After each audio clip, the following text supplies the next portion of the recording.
In 1974, the Australian banks got together and created what was to become the most widely used and first commercially available credit card in Australia.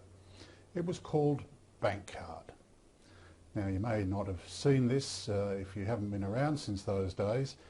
In fact, the Bank Card cooperative lasted for about 10 years and was subsequently replaced by things like Visa cards and MasterCards and the other credit cards that we're so used to today. I can certainly remember when the bank card for our household turned up in the mail.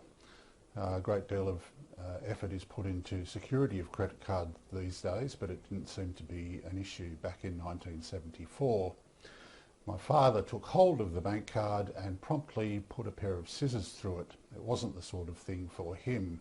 He was a little bit afraid of taking on additional debt, particularly at a time when they were in the throes of paying off what to them appeared like a substantial mortgage. In fact, to my knowledge, my father never ever had a credit card, and in fact he wasn't even particularly good at using an ATM. He much preferred to do his banking across the counter in front of a real person. So I thought we might have a little chat about credit cards at this time of year, particularly because they can be a great temptation. One of the things about credit cards is really the name is a misnomer.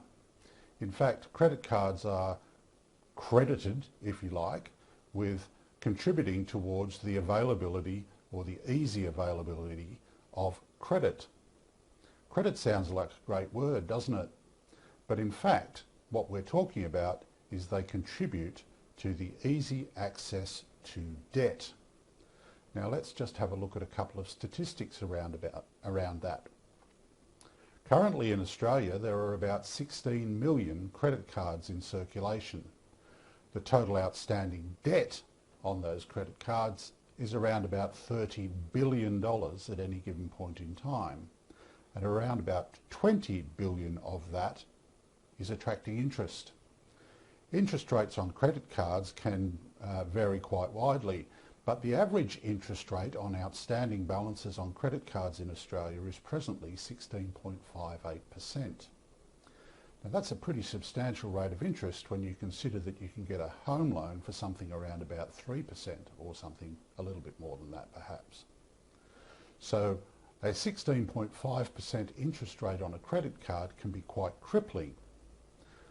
The good thing, I guess, is the fact that the balances on which those high interest rates are being paid are usually quite small. In fact, the average outstanding balance on a credit card which is attracting such an interest rate is around about $2,000. So it's quite easy to fall into the trap of using credit cards in a manner in which they're not really designed to be used. One of the things that I find quite interesting is that for some of our younger clients, those in the age group from 18 to 35 for example, nearly 10% of them have 3 or more credit cards, and we often see a situation where one credit card is being used to pay off another, and that can be an absolute recipe for disaster.